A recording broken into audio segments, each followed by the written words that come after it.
wabarakatuh. Halo, perkenalkan nama saya Nazalna Kurnia Dewi dengan akhiran NIM 584. Di sini saya ingin bahas mengenai artikel yang sudah diberikan oleh dosen saya yaitu Bapak Afid Rifki.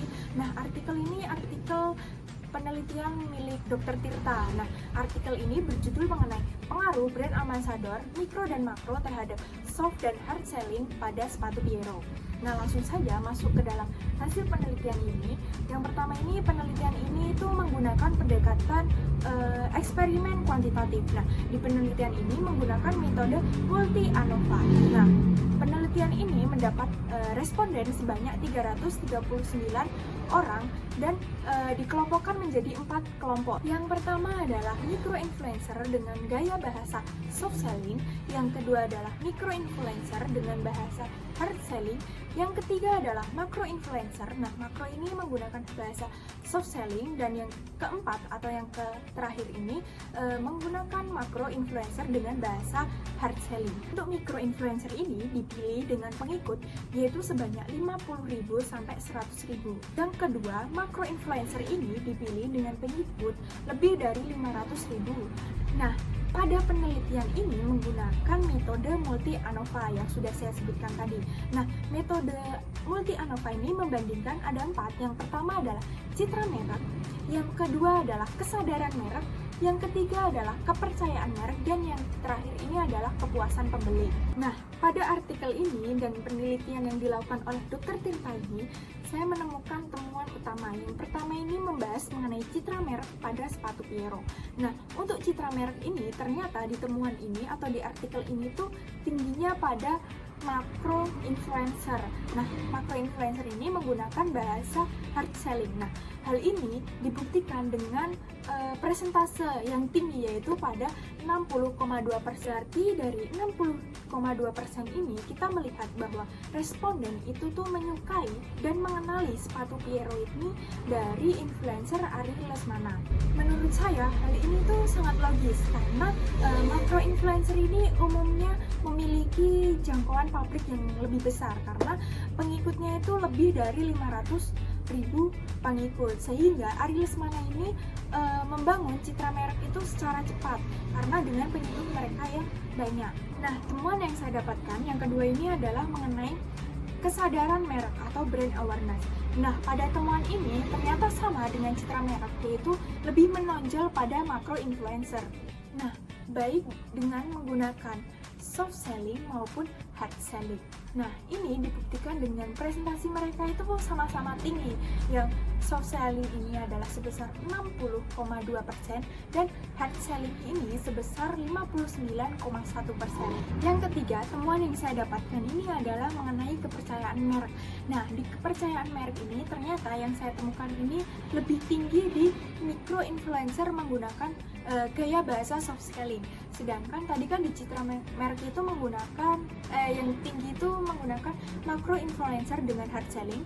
Yang kedua di kesadaran merek itu menggunakan macro influencer dengan gaya soft selling, dan yang ketiga yang kepercayaan merek ini yang saya dapatkan ini ternyata lebih tinggi menggunakan micro influencer dengan menggunakan gaya bahasa soft selling.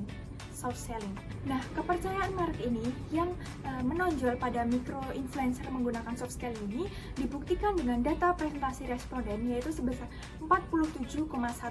Menurut saya, responden ini tuh benar-benar percaya dengan influencer ini dan memutuskan untuk membeli produk tersebut atau produk sepatu Piero tersebut. Temuan yang keempat atau penemuan yang saya dapatkan di artikel tersebut itu membahas mengenai keputusan pembeli. Nah, ternyata di keputusan pembeli ini tingginya sama dengan kepercayaan merek tadi, yaitu sama-sama tinggi di micro influencer. Nah, di micro influencer ini menggunakan bahasa soft selling. Nah, ini dibuktikan dengan presentase yang tinggi juga, yaitu pada jumlah 45,5% responden.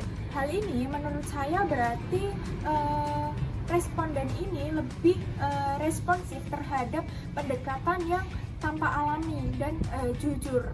Nah, masuk kepada kesimpulan. Nah, kesimpulan dari temuan-temuan yang saya dapatkan tadi, yang pertama ini mengenai kepercayaan merek dan kepuasan pembeli. Nah, ternyata ini memiliki tertinggi itu pada micro influencer dengan menggunakan bahasa soft selling.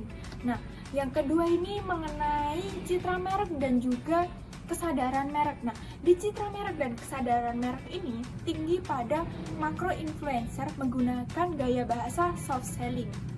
Ini menunjukkan berarti bahwa mikro influencer ini lebih tepat untuk konversi dan juga makro influencer ini lebih tepat digunakan dalam hal brand positioning dan exposure.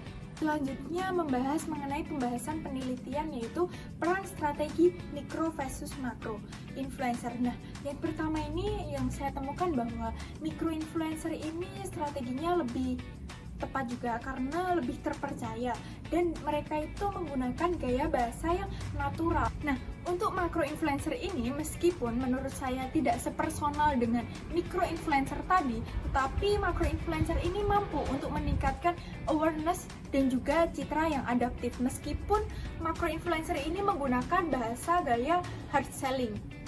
Nah, yang terakhir dari tadi saya sudah membahas mengenai temuan yang saya dapatkan dari hasil dari Dr. Tirta dan pembahasan penelitian yang dilakukan oleh Dr. Tirta tadi, saya juga mendapatkan mengenai implikasi bisnis. Nah, di situ ternyata bagi brand atau brand sepatu Piero ini ternyata memiliki strategi yang optimal, yaitu menggunakan micro influencer untuk membangun kepercayaan dan mendukung pembeli. Dan selanjutnya mereka juga menggunakan macro influencer untuk kampanye yang besar dan membangun citra merek mereka dengan memanfaatkan micro influencer yang memiliki pengikut yang besar, yaitu lebih dari 500.000 pengikut. Berarti kombinasi keduanya mengenai micro influencer dan macro influencer ini saling melengkapi untuk membangun citra merek dari brand sepatu Piero yang diteliti oleh Dr. Tirta. Nah, sekian dari saya mengenai hasil dan pembahasan yang saya dapatkan dari artikel penelitian Dr. Tirta mengenai pengaruh brand ambassador mikro dan makro terhadap soft dan hard selling pada sepatu Piero. Nah, sekian dari saya, Nazalina Kurnia Dewi, pamit undur diri. Wassalamualaikum warahmatullahi wabarakatuh.